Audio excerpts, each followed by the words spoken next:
네, 내년 총선을 앞두고 국회의원 정수를 늘리는 문제가 계속해서 논쟁이 되고 있는데요. 국회 정무위원장인 정우택 새누리당 의원과 자세한 이야기 나눠보겠습니다. 의원님 안녕하십니까? 네, 안녕하십니까? 네, 의원님께서는 지금 국회의원 정수 확대를 반대하는 입장이시죠? 네, 저는 반대하고 있습니다. 네, 그 반대의 가장 큰 이유 한번 말씀해 주시겠습니까? 한마디로 지금 국회의원 수를 늘리겠다는 거는 염치 없는 행동이죠. 네.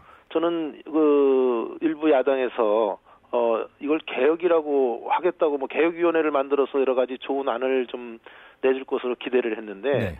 그 결국 내놓은 안이 의원 수를 늘리겠다고 하는 것이 네. 저는 이것은 대단히 염치 없는 행동을 하고 있다 이렇게 생각을 합니다. 네, 말씀하신 대로 지금 새정치민주연합이 지역구 의석수는 그대로 두고 비례대표는 확대하자는 주장을 하고 있었지 않습니까? 네. 논란이 좀 되고 있는데요. 그렇다면요, 중앙선관위에서 제안한 지역구 의석수는 줄이고 비례대표를 확대하는 방안은 어떻게 생각하세요? 이것도 좀 문제가 있다고 생각합니다. 네. 왜 그러냐면 헌법재판소에서 작년 10월인가요? 그 판결이 나온 게 인구 등가성 기준을 그 평등의 원칙에 맞게 해야 된다. 이것을 이란 다수설로 했고 네. 또 하나의 그 소수설이 3명의 재판관께서 세 분이 뭐라 그랬냐면 우리나라는 양원제를 택하고 있지 않기 때문에 네. 지역 대표성을 무시할 수 없다. 네. 이런 얘기를 해서 세 분은 소수설로 반대 의견을 표시한 바가 있습니다. 네. 다시 말씀드리면 이번에 이것은 인구 등가성의 평등의 원칙에 맞게 개정해야 되지만 지역 대표성도 무시할 수 없다는 저는 그런 생각에 동의를 하고 있거든요. 근데 네.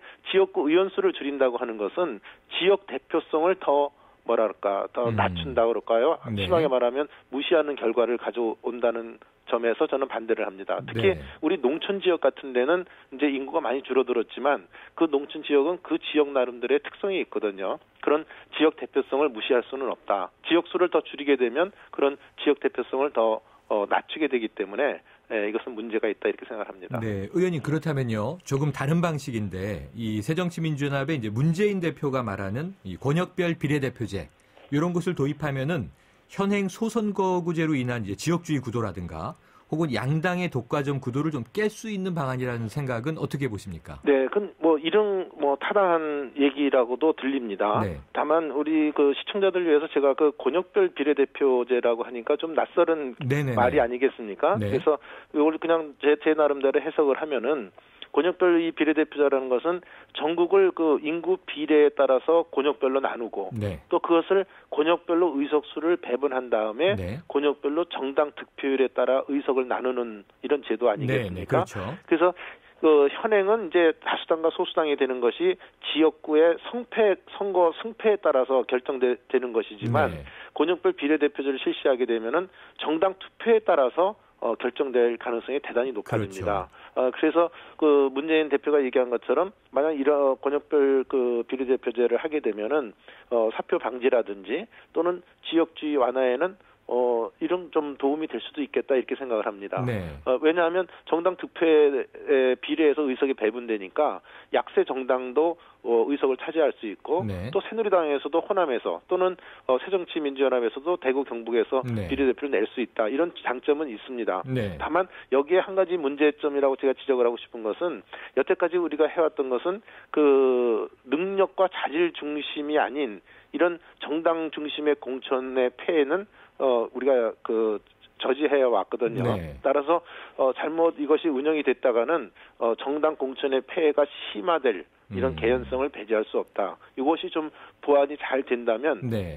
이것도 한번 우리가 검토해봐야 될 건이 아닌가 이렇게 생각합니다. 네, 대체로 이제 긍정적으로 평가하셨는데 이제 문제점만 좀 보완하면 좋겠다라고 말씀하셨어요. 네. 자, 이제 국회의원 정수 증대에는 반대하는 입장으로 처음에 말씀 주셨는데 네. 어쨌든 20대 총선을 앞두고 선거구 재획정은 해야 되잖아요. 그렇습니다. 그러면 지역구는 늘어나게 될 것 같은데 네. 결국은 비례대표 수를 줄여서 정수를 맞추는 게 맞다고 보시는 입장인가요? 그러니까 우선 그것을 결정하기 전에 네. 국회의원 정수를 늘릴 거냐 안 늘릴 거냐가 먼저 정해져야 됩니다. 네. 근데 저는 국회의원 수 자체를 지금 300명에서 더 늘려가는 것은 제 개인 소신으로는 지금의 여러 가지의 그 정치의 행태라든지 그 국회가 보인 여러 가지 국민에 대한 불신적인 측면에서 봤을 때 네. 지금 의원 수를 늘리겠다는 것은 저는 염치 없는 행동이다 이런 규정을 했기 때문에 네. 의원 수가 늘어나지가 않는다고 하고 아까 말씀드린 대로 또 헌법재판소에서 지역 대표성에 대한 소수 의견도 있기 때문에 이 점을 감안한다고 한다면 네. 저는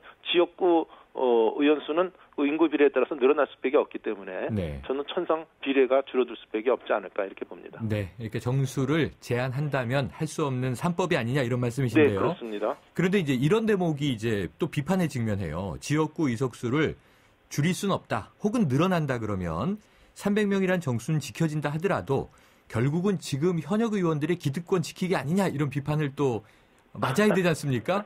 네. 여기에 대해서는 어떤 말씀 주실 수 있겠어요? 저는 의원수 늘리겠다는 거하고 네. 지금 현재의 체제를 그냥 유지하겠다는 것이 무슨 기득권을 유지하는 거다 이렇게 얘기를 하는 거하고는 네. 조금 저는 뉘앙스가 다르다고 봅니다. 네. 그러니까 지금 현행 제도를 그대로 유지하되 다만 헌법재판소에서 2대1이 넘는 것에 대해서는 위헌 판결이 났기 때문에 네. 그거에 부합하는 우리 선거 제도를 만들면 되겠다 이런 생각이지.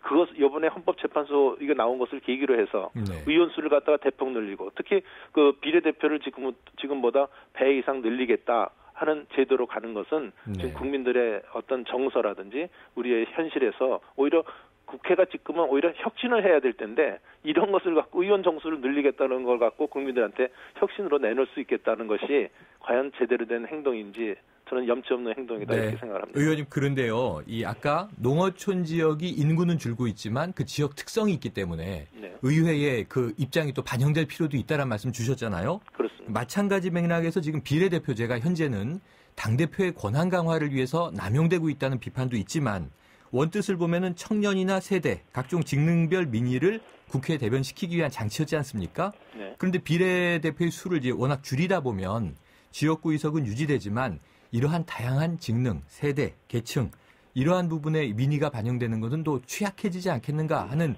반론이 있을 수 있잖아요. 네, 그 반론도 다 일리가 있다고 생각합니다. 네. 전혀 틀린 말씀이 아닙니다. 네. 또 지금 우리가 비례대표제를 우리나라도 채택하고 있는 이유는 지금 지적해 주신 대로 어떤 국회의원의 좀 전문성을 좀 더 강화하고 또 여성이나 장애인이나 청년 이런 분들의 그 정치적 약자를 대변할 수 있는 사람들이 좀 들어와야 되지 않겠냐. 네네. 이런 점에서 실시된 그 장점에 대해서는 저는 부정하지 않습니다. 네. 다만 지금 300명 중에 현재는 54명이거든요. 네. 그러면 퍼센테이지로 따지니까 한 18%가 비례로 들어오는 것입니다. 네네. 그래서 만약에 이 인원수가 지금 얼마가 줄어들지 모르겠지만 한 260, 한 2, 3석의 지역구가 되면은 이것이 지금 한 10% 내외로 줄어들 가능성은 있습니다만은 이것에 대해서 저는 그 정도의 10% 이상 들어온 것에 대해서 사람마다 또 의원마다 주관적 가치가 다르겠지만 저는 그 정도의 인원이 비례로 들어와도 충분하게 그분들이 지금 말하는 의원의 전문성을 좀 더 강화하고 또 약자들이 10% 이상 그렇게 들어온다고 네. 했을 때 저는 그 정도면 뭐 괜찮다 이렇게 생각합니다. 반영할 수 있다. 네. 자, 그렇습니다. 그런데요. 이제 소수 정당이긴 합니다만 이 정의당의 심상정 대표가요. 네. 국회의원 수는 늘리자는 주장을 가장 먼저 했었죠. 네. 대신에 국회의원들의 특권을 대폭 줄이면 국민적 반감이 좀 낮아지지 않겠느냐. 또 이제 새정치민주연합 혁신안에 보면 의원 정수는 늘리되 세비를 50%로 줄이자 이런 얘기가 있잖아요. 네. 예산은 줄이고 정수는 늘리는 이런 이 제안에 대해서는 어떻게 보세요?